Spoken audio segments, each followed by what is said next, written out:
Channel simply studies with चर्चा। तो देखो हमने लास्ट क्लास में जो सेट थ्योरी है डीएमएस में सेट थ्योरी हमने कंप्लीट कर लिया था। एंड आज हम क्या स्टार्ट करेंगे, लॉजिक एंड प्रूफ। एंड आज ही की क्लास में हम लॉजिक एंड प्रूफ को यहाँ पे फिनिश भी करेंगे। ठीक है, कंप्लीट करेंगे हम यहाँ पे। प्रेपोजिशंस क्या होती है, ट्यूटोलॉजी क्या होती है, कॉन्ट्राडिक्शन क्या होते हैं, रूल्स ऑफ इन्फेरेंस क्या होते हैं। तो जितने भी आपके लॉजिक एंड प्रूफ से यहाँ पे टॉपिक बनते हैं वो सारे टॉपिक हम आज की क्लास में कवर करेंगे। एंड यहाँ पे हम एग्जाम्पल्स भी देखेंगे। आपके अगर यूजीसी नेट एग्जाम की मैं बात करूं तो वहां पे लॉजिक एंड प्रूफ से आपको क्वेश्चन देखने को मिलेगा। ठीक है, तो यहाँ पे देखो सबसे पहली बात है कि प्रेपोजिशंस क्या होती है। अब प्रेपोजिशन क्या होती है, तो एक ऐसी प्रेपोजिशन मीन्स कि कोई भी एक ऐसी स्टेटमेंट, एक डिक्लेरेटिव स्टेटमेंट जो या तो ट्रू होगी या फिर फॉल्स होगी। कहने का मतलब है कि आप कोई एक ऐसी स्टेटमेंट लिखिए जिसका आंसर या तो आप ट्रू में दे सकते हो या फिर फॉल्स में दे सकते हो। अगर ट्रू और फॉल्स में उसका आंसर आ रहा है तो वो एक प्रेपोजिशन है, और अगर उसका आंसर ट्रू और फॉल्स में नहीं आ रहा तो वो प्रेपोजिशन नहीं है।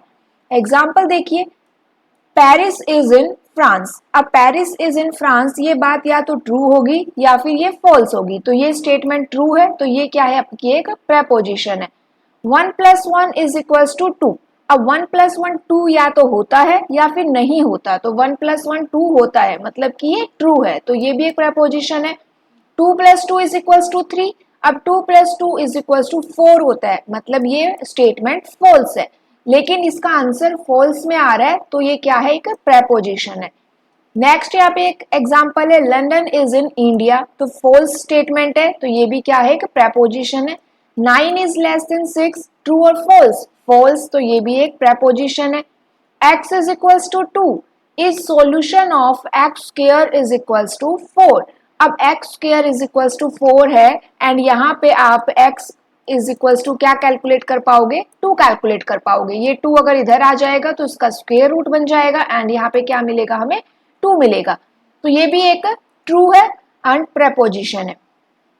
अब यहाँ पे नेक्स्ट एग्जांपल है, वेयर आर यू गोइंग। अब वेयर आर यू गोइंग इसका आंसर ना तो आप ट्रू में दे सकते हो ना ही आप फॉल्स में दे सकते हो। आपको यहाँ पे एक आंसर देना है कि भाई तुम कहाँ जा रहे हो। अब कहाँ जा रहे हो या तो कोई प्लेस का नाम होगा जो भी आपका आंसर होगा, लेकिन वो ट्रू और फॉल्स में नहीं होगा, इसका मतलब वो प्रेपोजिशन नहीं है। डू योर होमवर्क, अपना काम करो, अपना होमवर्क करो। अब आपको अपना होमवर्क करना है, इसका आंसर आप ट्रू और फॉल्स में कैसे दोगे, ये एक क्वेश्चन की तरह नहीं, ये आपको एक आप ऑर्डर भी दे सकते हो। कुछ भी आपसे कहा जा रहा है कि भाई अपना होमवर्क करो, तो इसका आंसर आपको ट्रू और फॉल्स में आप नहीं दे सकते। तो ये क्या है, एक प्रेपोजिशन नहीं है। तो 7th और 8th आपकी प्रेपोजिशन नहीं है। और ये जो बाकी की आपकी स्टेटमेंट्स है, अब इन स्टेटमेंट को आप देखो कि आप ये एक सिंगल स्टेटमेंट है, आप इनको ब्रेक नहीं कर सकते। पेरिस इज इन फ्रांस ये पूरी एक सिंगल स्टेटमेंट है, आप इसको क्या नहीं कर सकते, ब्रेक नहीं कर सकते। तो इसका मतलब ये एक प्रिमिटिव प्रपोजिशन है। जिन स्टेटमेंट्स को आप ब्रेक नहीं कर सकते वो एक प्रिमिटिव प्रपोजिशंस होती है। एंड कोई भी प्रपोजिशन जो दो प्रपोजिशन से मिला के बनती है या दो से ज्यादा प्रपोजिशंस मिला के बनती है, उन्हें हम क्या कहते हैं, कंपाउंड प्रपोजिशंस कहते हैं। और उनको आप क्या कर सकते हो, ब्रेक भी कर सकते हो। एंड उन प्रपोजिशन को कंबाइन करने के लिए आपको किसकी रिक्वायरमेंट होगी, एक ऑपरेटर की वहां पे रिक्वायरमेंट होगी। तो what is compound preposition? A compound preposition is one where there is more than one preposition and we use Boolean operators to determine the true or false value of the entire statement. अगर एक से ज्यादा prepositions को combine कर दिया जाए with the help of operator तो वो क्या बन जाती है, एक compound prepositions बन जाती है। और अगर वो सिंगल preposition है, आप उसको ब्रेक नहीं कर पा रहे हो, तब वो क्या रहेगी, एक primitive preposition रहेगी। यहाँ पे देखिए P क्या है, आपकी प्रेपोजिशन है। ठीक है, यहाँ पे P क्या है, आपकी प्रेपोजिशन है। PQ denote an expression constructed from logical variables which take on the value true और फॉल्स। ट्रू के लिए ट्रू के लिए T और फॉल्स के लिए आपका F यहाँ पे हम यूज करते हैं। ठीक है, फिर उसके अलावा जो ऑपरेटर्स की वहां पे बात हो रही है, उन ऑपरेटर्स को हम लॉजिकल कनेक्टिव्स भी कहते हैं। ऑपरेटर्स को क्या कहते हैं, लॉजिकल कनेक्टिव्स कहते हैं। एंड 3 बेसिक आपके जो ऑपरेटर है वो कौन कौन से हैं, एंड, और, एंड थर्ड आपका नेगेशन रहेगा। ठीक है, तो ये क्या है, आपकी प्रेपोजिशंस होती है। फिर यहाँ पे नेक्स्ट देखिए कुछ कंपाउंड प्रेपोजिशंस के एग्जाम्पल है। Roses are red and violets are blue. अब ये एक फर्स्ट स्टेटमेंट है, ये आपका ऑपरेटर रहेगा, एंड ये आपकी सेकंड स्टेटमेंट है। ये क्या बन गई, आपके कंपाउंड प्रेपोजिशन बन गई। अब एंड और नेगेशन, ये 3 जो यहाँ पे ऑपरेटर्स की बात हो रही है, इनका सेम कॉन्सेप्ट रहेगा जो आपने डिजिटल इलेक्ट्रॉनिक्स में देखा था। ठीक है, एंड का मतलब क्या होता है कि भाई जब दोनों कंडीशन ट्रू है तब वो क्या देता है, ट्रू देता है। और क्या करता है, जब दोनों कंडीशन फॉल्स है तब वो फॉल्स देता है। एंड नेगेशन क्या करता है, ट्रू को फॉल्स में बदल देगा एंड फॉल्स को ट्रू में बदल देगा। तो सेम कॉन्सेप्ट है जो आपने डिजिटल इलेक्ट्रॉनिक्स में किया था। ठीक है, लॉजिक गेट्स में जो हमने किया था। तो यहाँ पे क्या है, आपका एंड ऑपरेटर है। ठीक है, उसके अलावा ये सेकंड स्टेटमेंट देखिए, जॉन इज इंटेलिजेंट और स्टडीज एवरी नाइट। तो यहाँ पे ऑपरेटर कौन सा है, आपका और। ये फर्स्ट प्रेपोजिशन, ये सेकंड प्रेपोजिशन। जो बेसिक लॉजिकल ऑपरेटर 3 है यहाँ पे, फर्स्ट कौन सा आपका, कंजक्शन। कंजक्शन को ही क्या कहते हैं, एंड कहते हैं, एंड ये इसका सिंबल है। डिसजंक्शन को क्या कहते हैं, और कहते हैं, एंड ये इसका सिंबल है। नेगेशन को हम नोट कहते हैं, एंड ये इसका सिंबल है। ठीक है, तो अगर हमारे पास P और Q 2 प्रेपोजिशन है और आपको उनका कंजक्शन करना है, मतलब उनका एंड वहां पे आपको यूज करना है, तो P एंड Q, इसको हम कैसे रीड करेंगे, P एंड Q, या फिर आप conjunction of P and Q भी हम यहाँ पे कह सकते हैं। अभी मैंने आपको बताया कि सेम कॉन्सेप्ट है जो आपने लॉजिकल गेट्स में किया था, एंड ऑपरेटर पे, एंड लॉजिक गेट पे, तो वो सेम कॉन्सेप्ट आपका यहाँ पे है। यहाँ पर भी हम एक ट्रुथ टेबल इसकी डिजाइन करते हैं, P Q and P and Q।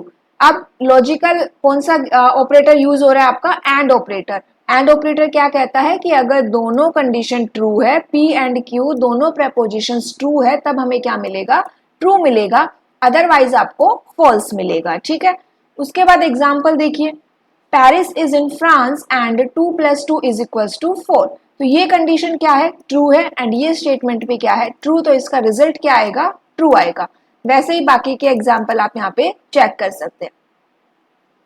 फिर आता है आपका डिसजंक्शन। डिसजंक्शन का मतलब क्या होता है, और। इसमें क्या है भाई आपका कि अगर दोनों स्टेटमेंट फॉल्स है तब आपको क्या मिलेगा, फॉल्स मिलेगा, अदरवाइज आपको ट्रू मिलेगा। एग्जाम्पल क्या है, पेरिस इज इन फ्रांस और 2 + 2 = 4। तो ये स्टेटमेंट ट्रू है एंड ये स्टेटमेंट भी ट्रू है, तो रिजल्ट आपका ट्रू आएगा। ये सेकंड स्टेटमेंट देखिए, Paris is in France statement true है और 2 + 3 = 5 ये स्टेटमेंट फॉल्स है। लेकिन और क्या कहता है कि अगर एक भी ट्रू है तो हमें क्या मिलेगा, ट्रू मिलेगा। ठीक है, तो ये आपका और है।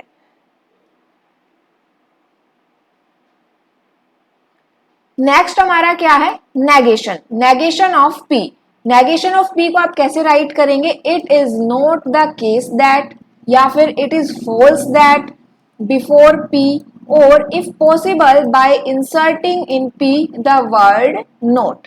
यहाँ पे क्या करना है कि आपको अपने प्रेपोजिशन, जो भी प्रेपोजिशन मेंशन की गई है वो स्टेटमेंट लिखनी है। ठीक है, अब आपको इसका नेगेशन करना है, तो ये प्रेपोजिशन आपने यहाँ पे राइट की और इससे पहले क्या लिख देना है, it is not the case that, या फिर इस P से पहले क्या लिखोगे, इट इज फॉल्स दैट। ठीक है, या फिर आप यहाँ पे नॉट का भी यूज कर सकते हो अपने प्रेपोजिशन में, इसको नेगेशन बनाने के लिए। अब यहाँ देखिए, ट्रू टेबल सेम है, ट्रू फॉल्स में आएगा एंड फॉल्स को ट्रू में चेंज करेगा। पेरिस इज इन फ्रांस, ये कंडीशन ट्रू है, इसका नेगेशन कैसे करेंगे हम यहाँ पे, तो नेगेशन इसका हो जाएगा फॉल्स। कैसे लिखोगे इसका negation, Paris is not in France, ये इसका नेगेशन रहेगा। ठीक है, तो 2 + 2 = 5। क्या कह रहा है यहाँ पे, 2 + 2 = 5। ये कंडीशन पहले से ही इसने बोला है ट्रू है, क्योंकि 2 + 2 5 के इक्वल नहीं होता, तो कंडीशन ट्रू है। इसका नेगेशन कैसे करोगे, इसका नेगेशन आप इस तरह से बनाओगे, 2 + 2 = 5, है ना, ये इसका नेगेशन हो जाएगा। या फिर आप क्या कह सकते हो, पेरिस इज इन फ्रांस, इसके लिए हम ये यूज कर सकते हैं, it is not the case that Paris is in France. तो ये हम नेगेशन इस तरह से बनाते हैं। ऑर्डर ऑफ प्रेसिडेंस की अगर बात करें तो नेगेशन की हाईएस्ट प्रायोरिटी होती है, उसके बाद एंड की आती है, एंड थर्ड आपकी और की आती है। अब यहाँ ये एक एग्जांपल देखिए, negation of P and Q, इसका मतलब क्या हुआ कि पहले हम नेगेशन ऑफ P कैलकुलेट करेंगे, फिर उसके बाद हम negation of P and Q calculate करेंगे। इसका मतलब ये नहीं है कि पहले आपने P एंड Q कैलकुलेट किया उसके बाद नेगेशन कैलकुलेट किया। यहाँ पे ये क्या है, इनविजिबल पैरेंथेसिस है, ठीक है। पहले हम यहाँ पे नेगेशन कैलकुलेट करेंगे, देन एंड कैलकुलेट किया जाएगा।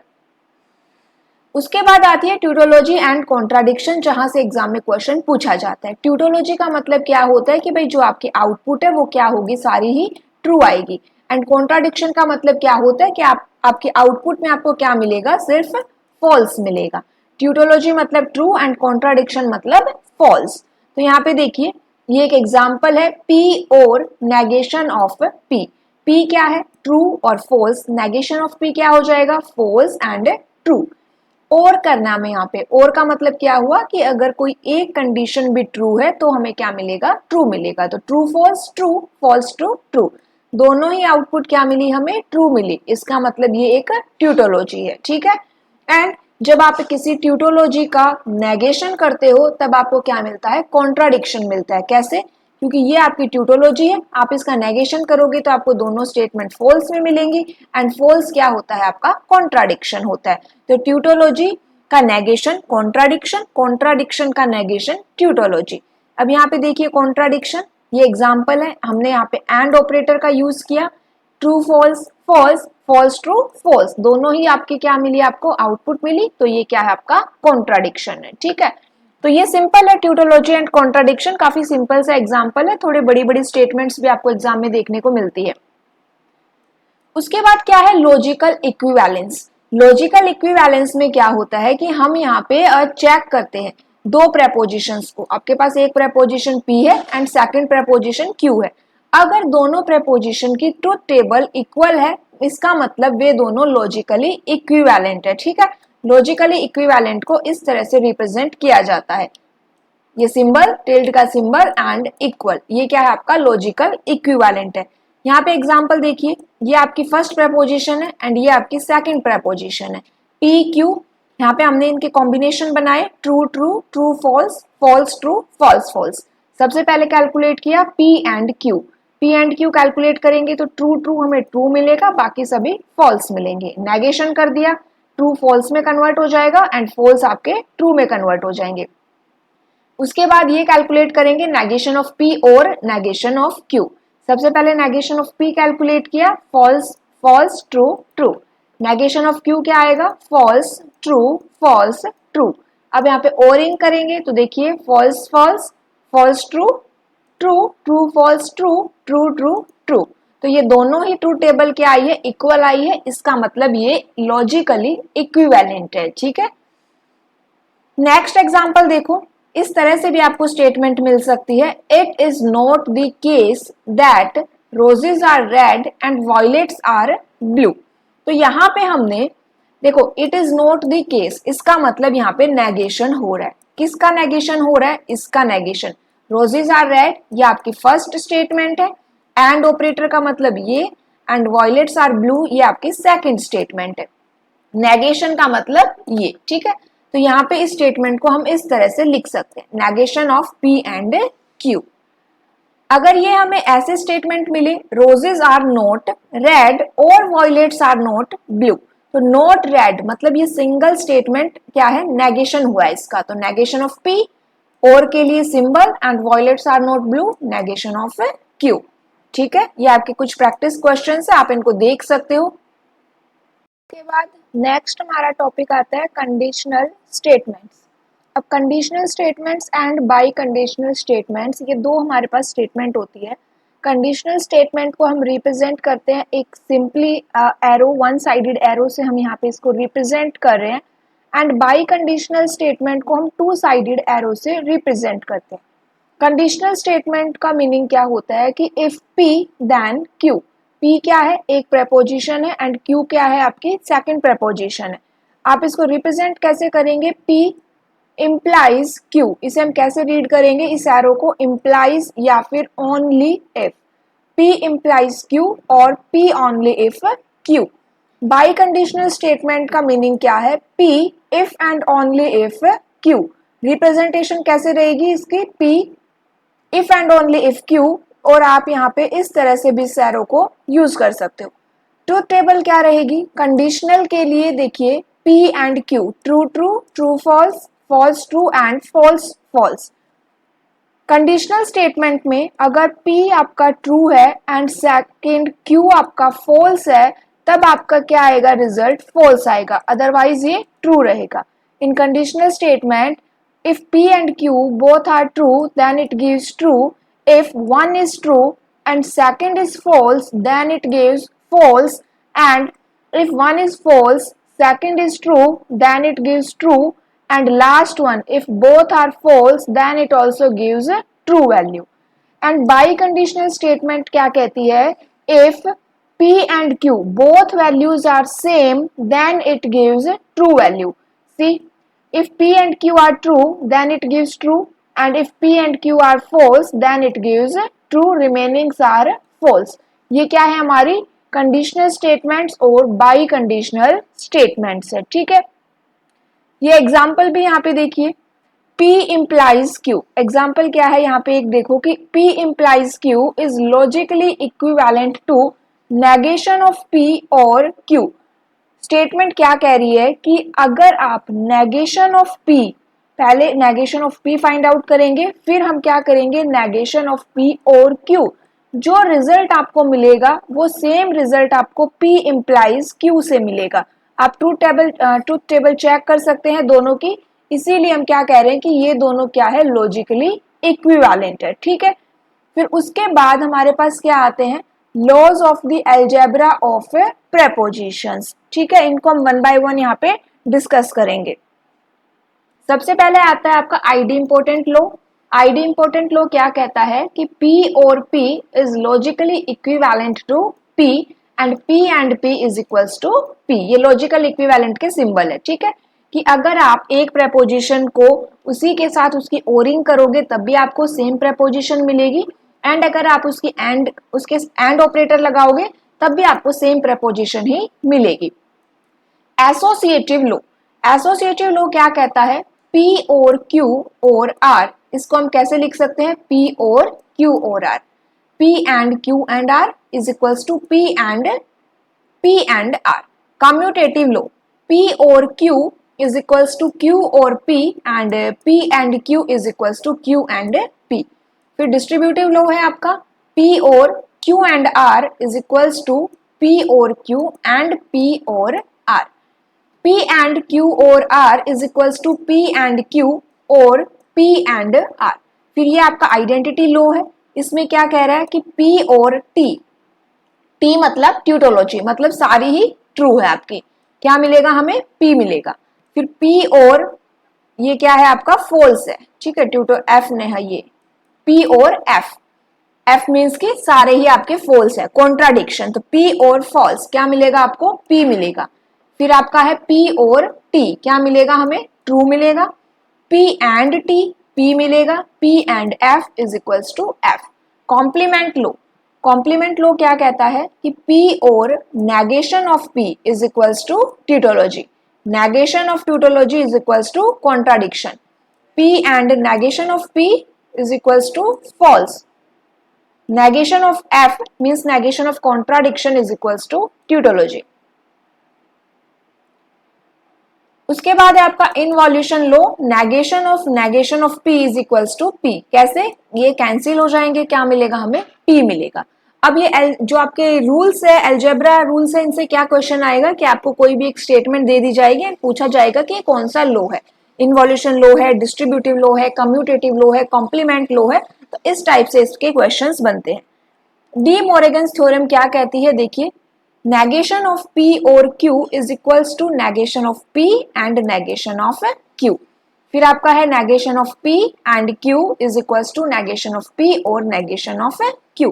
या फिर एग्जाम में आपको इस टाइप की कुछ प्रेपोजिशंस मिलेंगी एंड देन आपसे पूछा जाएगा कि ये प्रेपोजिशन ट्यूटोलॉजी है, कॉन्ट्राडिक्शन है, कॉन्ट्रापोजिटिव है, तो क्या है, ठीक है। तो इस टाइप से आपके क्वेश्चंस आएंगे एंड आप इसको एक बार प्रूव करके देख सकते हैं। ये सभी क्या आएंगे, आपके ट्रू आएंगे। चलिए नेक्स्ट यहाँ पे ये सेकंड आपका एग्जाम्पल रहेगा प्रैक्टिस के लिए।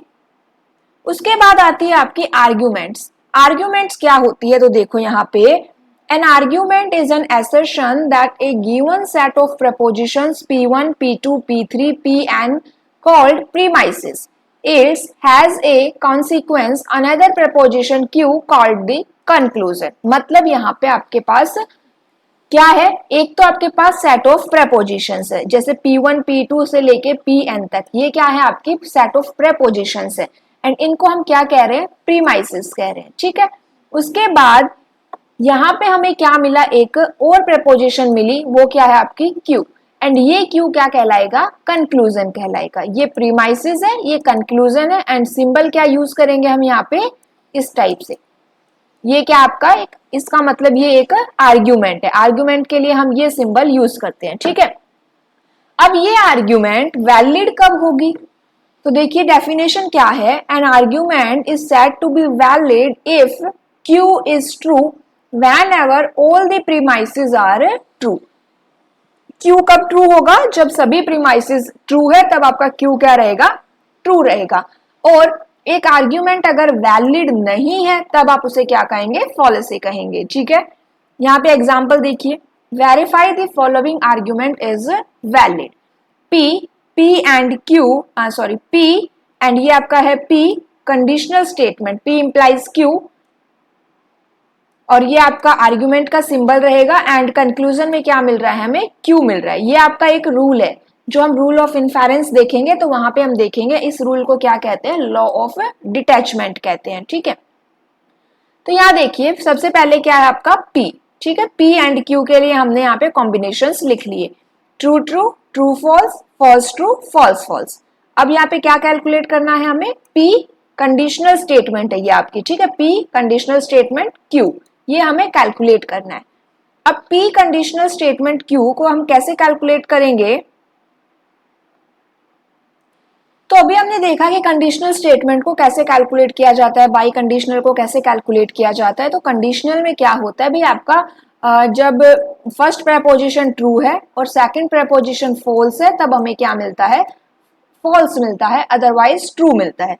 तो यहाँ पे देखिए P and Q, P implies Q आपको कैलकुलेट करना है, true true, true, true false, false, false true, true and false false true. अब वैलिड होने के लिए क्या स्टेटमेंट कहती है कि आपका जो कंक्लूजन है, कंक्लूजन में आपको क्या मिल रहा है, Q मिल रहा है। Q कब ट्रू होगा, जब आपके प्रीमाइसेस ट्रू होंगे तो आपका कंक्लूजन भी क्या होगा, ट्रू होगा, ठीक है।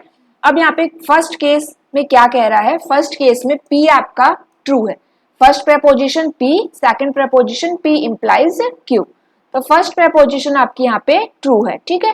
सेकंड जो प्रेपोजिशन है वो भी क्या है आपकी, ट्रू है। अब यहाँ पे हमें कंक्लूजन भी क्या होना चाहिए, हमारा ट्रू होना चाहिए, तो Q भी क्या है आपका, ट्रू है, ठीक है। सेकंड केस क्या कहता है, देखो P क्या है आपका, ट्रू है एंड ये क्या हो गया, फॉल्स हो गया। तो सेकंड केस हम यहाँ पे चेक नहीं करेंगे, वैलिड के लिए आपके दोनों प्रेपोजिशन क्या होनी चाहिए, ट्रू होनी चाहिए। केस 3 में भी एक फॉल्स हो जाता है, केस 4 में भी एक फॉल्स हो जाता है। तो इन चार केसेस में जब आपकी दोनों प्रेपोजिशन ट्रू है तब आपका कंक्लूजन भी क्या है, ट्रू है एंड इसका मतलब ये आपकी जो आर्ग्यूमेंट है वो क्या रहेगी, वैलिड रहेगी, ठीक है। उसके बाद यहाँ पे देखिए नेक्स्ट आपकी आर्ग्यूमेंट क्या है, आर्ग्यूमेंट फर्स्ट प्रेपोजिशन है आपकी P implies Q and second preposition है Q, कंक्लूजन क्या है P। तो हमने यहाँ पे पहले तो फाइंड आउट किया P Q, P implies Q, ठीक है। अब यहाँ देखिए फर्स्ट प्रेपोजिशन क्या है, case 1 P implies Q true है, ठीक है। उसके बाद Q क्या है आपका, ट्रू है एंड कंक्लूजन P क्या होना चाहिए, ट्रू होना चाहिए। तो यहाँ पे मैंने यहाँ पे भी मेंशन किया है ये आपका ट्रू है, ठीक है। सेकंड में यहाँ पे फॉल्स आ जाएगा तो इसके लिए हम चेक नहीं करेंगे। थर्ड देखिए यहाँ पे P implies Q, Q true है, उसके बाद ये भी आपका ट्रू है Q। अब यहाँ पे हमें P क्या मिलना चाहिए, ट्रू मिलना चाहिए, लेकिन ये क्या दे रहा है, हमें फॉल्स दे रहा है। इसका मतलब ये स्टेटमेंट क्या नहीं है, वैलिड नहीं है, ये फॉल्सी है। ठीक है, तो इस तरह से हम एक स्टेट आर्गुमेंट को चेक करते हैं कि वो वैलिड है या नहीं है। नेक्स्ट एग्जांपल देखिए, if P implies Q, Q implies R, then P implies R। तो इस स्टेटमेंट को हम इस तरह से लिख सकते हैं। ठीक है, P implies Q है, उसके बाद second preposition Q implies R है, देन P implies R। ये आपका एक लॉ है, लॉ ऑफ सिलोगिज्म। अब वेरीफाई करना है कि ये आर्ग्यूमेंट वैलिड है या नहीं। तो यहाँ पे देखो कौन सा ऑपरेटर यूज हो रहा है, एंड ऑपरेटर। तो इस स्टेटमेंट को हम इस तरह से भी लिख सकते हैं, P implies Q and Q implies R, then P implies R। तो जब आप इसको चेक करेंगे, इसकी ट्रूथ टेबल बनाएंगे, तो ये क्या मिलेगा आपको, वैलिड मिलेगी। ठीक है, according to law of syllogism. यहाँ पे मैंने ट्रूथ टेबल भी बनाई हुई है, तो इसको आप चेक कर सकते हैं, ये वैलिड है। अगर आपको रूल्स पता है, इनफेरेंस रूल, तो आप डायरेक्टली भी बता सकते हो कि वो वैलिड है या नहीं। Consider the following arguments. If a man is a bachelor, he is unhappy. If a man is unhappy, he dies young. And conclusion क्या मिला, bachelors die young। तो यहाँ पे इन स्टेटमेंट को कैसे सॉल्व करोगे, तो देखो हमने man is a bachelor या he is a bachelor, इसे हमने क्या कहा, P कहा। ठीक है, he is unhappy, ये आपकी Q preposition है, फिर ये आपकी P preposition है, ये आपकी R preposition है। ठीक है, अब यहाँ देखो P implies Q। ठीक है, फर्स्ट स्टेटमेंट क्या कह रही है, P implies Q। If a man is a bachelor, he is unhappy। ठीक है, सेकंड स्टेटमेंट क्या कह रही है, If a man is unhappy, he dies young। तो यहाँ पे ये स्टेटमेंट आपकी Q है। ठीक है, क्या है आपकी Q, तो Q implies R। Then bachelors die young, इसका मतलब P implies us। According to law of syllogism, this argument is valid। उसके बाद आती है आपके prepositional functions, open sentence या फिर इसको condition भी कहा जाता है।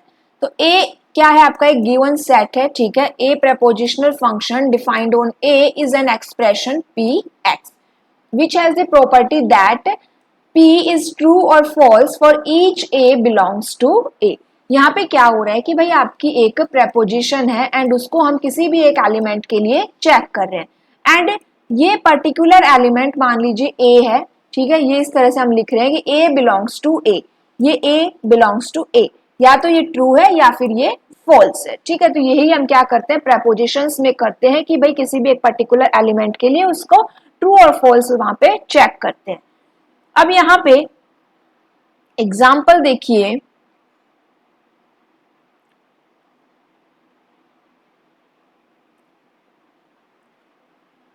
अब यहाँ पे देखिए क्वांटिफायर्स, क्या देखेंगे हम यहाँ पे, क्वांटिफायर। क्वांटिफायर क्या होता है, quantifier is used to quantify the variable of predicates. इसके अंदर एक फॉर्मूला होता है which is a type of statement whose truth value में depend on values of some variables. हमारे पास तीन क्वांटिफायर्स होते हैं, main, universal, existential and nested quantifier. Universal का मतलब होता है ऑल, इस तरह से हम उसको रिप्रेजेंट करते हैं। ठीक है, जैसे यहाँ पे लिखिए फॉर ऑल, इसको कैसे रीड करोगे आप, for all x belongs to A. इसका मतलब एक्स की जितनी भी वैल्यूज है वो किस में बिलोंग कर रही है, ए में बिलोंग कर रही है। ठीक है, तो इसे हम क्या रीड करेंगे, फॉर ऑल एक्स या फॉर एवरी एक्स इन ए। आपकी ये जो प्रेपोजिशन P है वो क्या रहेगी, ट्रू स्टेटमेंट रहेगी। तो ये आपका एक सिंबल है जिसे हम क्या कहते हैं, यूनिवर्सल क्वांटिफायर। यूनिवर्सल क्वांटिफायर के कुछ एग्जांपल्स गिवन है। फर्स्ट एग्जांपल क्या है कि preposition for all n belongs to n plus 4 is greater than 3 is true since n plus 4 is greater than 3। Question क्या कह रहा है कि जो n है यहाँ पे फॉर ऑल n मीन्स कि n क्या है आपका, कोई एक ऐसी वैल्यू है जो एक नेचुरल नंबर है। ये एक सिंबल क्या होता है, बिलोंग्स टू होता है, एंड n की हर एक वैल्यू के लिए आपकी ये कंडीशन क्या है, ट्रू है। देखिए यहाँ पे अगर आपका n 1 है तो 1 plus 4 is greater then 3, 5 result आएगा। ठीक है, अगर 2 है तो 6 मिलेगा, 3 है तो 7 मिलेगा। इसका मतलब for all n belongs to n, ये कंडीशन क्या रहेगी आपकी, ट्रू रहेगी। ठीक है, सेकेंड क्वेश्चन देखो यहाँ पे, for all n belongs to n, n+2 is greater than 8। यहाँ पे अगर हम n की वैल्यू 1 पुट करते हैं तो क्या मिलेगा, 3 मिलेगा। 3 इज लेस देन 8, ठीक है। अगर 2 पुट करेंगे तो 4 मिलेगा, 3 करेंगे तो 5, 4 करेंगे तो 6, 5 करेंगे तो 7 एंड 6 करेंगे तो 8, ठीक है। तो ये हमें यहाँ पे वैल्यू मिलेगी। अब यहाँ पे 6 तक जब तक आपने वैल्यू पुट करी, ये कंडीशन क्या रही, फॉल्स रही। जब आप यहाँ पे n की वैल्यू 7 पुट करेंगे तब हमें क्या मिलेगा, 9। 8 पुट करेंगे तो 10। इट मीन्स ये कंडीशन क्या है, फॉल्स। फॉर ऑल n की सभी वैल्यू के लिए ये कंडीशन क्या है, फॉल्स है, क्योंकि यहाँ पे स्टार्टिंग की जो वैल्यूज है उसके लिए ये कंडीशन फॉल्स है, इसीलिए हम यहाँ पे फॉर ऑल n यहाँ पे नहीं कह सकते, ठीक है। फिर नेक्स्ट क्वांटिफायर आता है यहाँ पे एग्जिस्टेंशियल क्वांटिफायर। एग्जिस्टेंशियल क्वांटिफायर को रिप्रेजेंट किया जाता है इस सिंबल से, ठीक है, वर्टिकल ई से। अब यहाँ पे इसका मतलब क्या होता है कि फॉर सम या एटलीस्ट, ठीक है। यूनिवर्सल का मतलब क्या था, फॉर ऑल, एंड यहाँ पे एग्जिस्टेंशियल का मतलब होता है कि for some, for at least means के कुछ वैल्यूज के लिए आपकी कंडीशन क्या होनी चाहिए, ट्रू होनी चाहिए। ये एग्जांपल देखो, फॉर existential quantifier या for some n belongs to n, n+4 is less than 7। अब ये कंडीशन में अगर आप n की वैल्यू 1 पुट करते हैं तो 5 मिलेगा, 2 पुट करेंगे तो हमें 6 मिलेगा, एंड आप यहाँ पे 3 पुट करेंगे तो 7 मिलेगा। इसका मतलब कि ये कंडीशन आपकी ट्रू है केवल 1 और 2 के लिए, ठीक है। तो ये क्या रहा आपका, फॉर सम वैल्यूज, ठीक है। एग्जिस्टेंशियल एंड यूनिवर्सल के बीच में क्या है आपका, ये डिफरेंस रहेगा।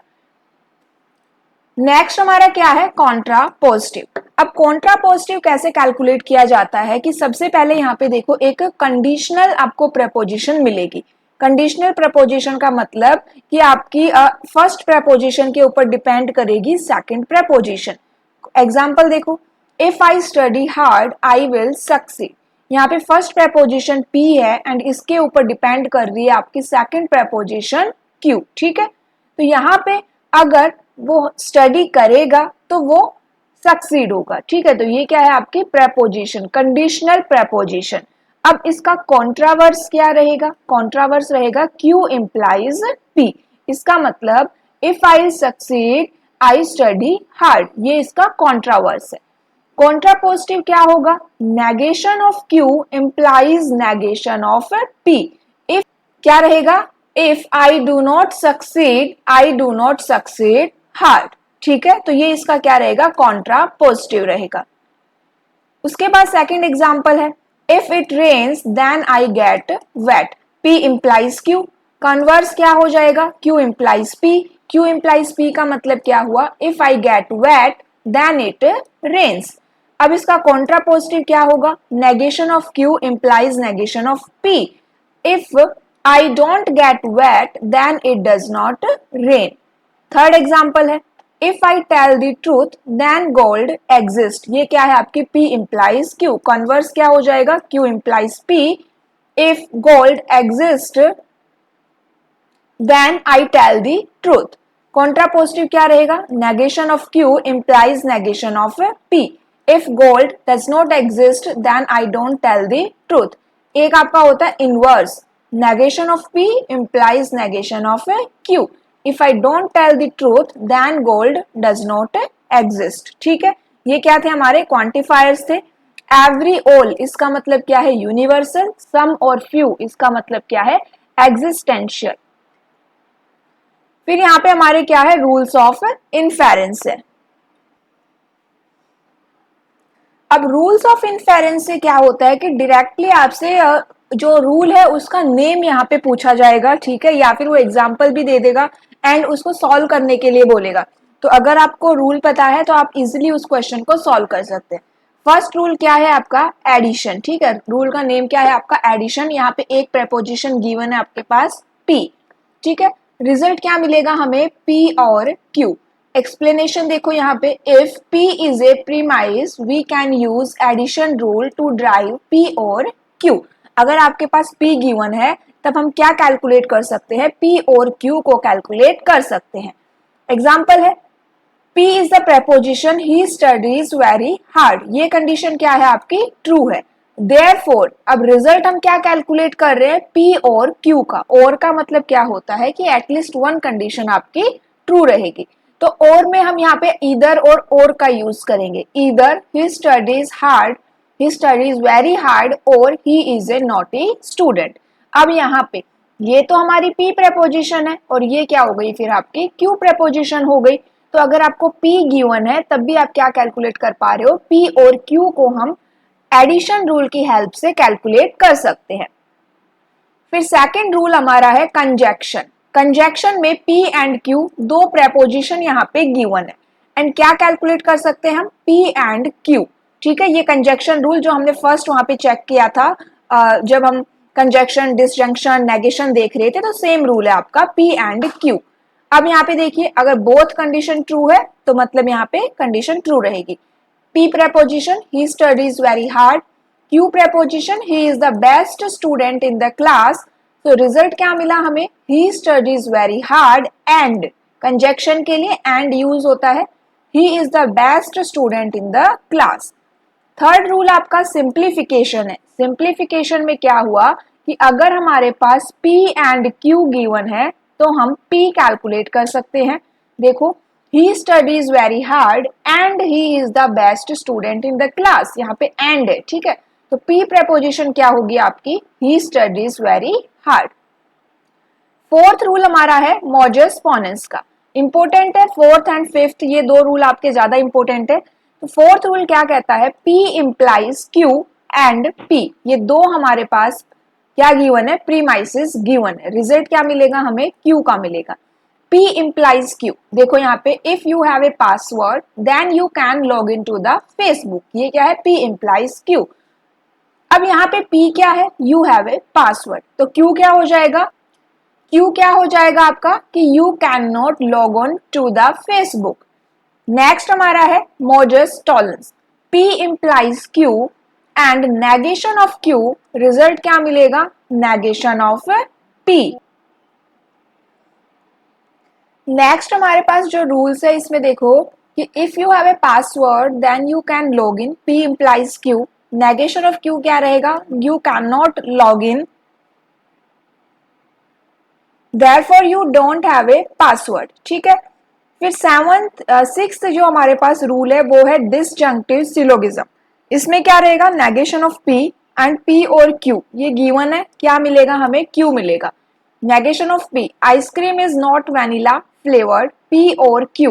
Ice cream is either vanilla flavored or chocolate flavored. Therefore, ice cream is chocolate flavored. Hypothetical syllogism. Important है. सिंपली आप यहाँ पे देख सकते हो कि P implies Q, Q implies R, देन क्या मिलेगा हमें? P implies R मिलेगा. एग्जाम्पल है if it rains I shall not go to school. P implies Q. If I don't go to school I won't need to do homework. Q implies R. Result क्या मिलेगा? P implies R. P क्या है? If it rains. R क्या है? I won't need to do homework. ठीक है. उसके बाद नेक्स्ट हमारा यहाँ पे रूल है कंस्ट्रक्टिव डायलेमा. यहाँ पे देखिए P implies Q and R implies S और सेकंड प्रेपोजिशन क्या रहेगी? P और R. रिजल्ट क्या मिलेगा? Q और S.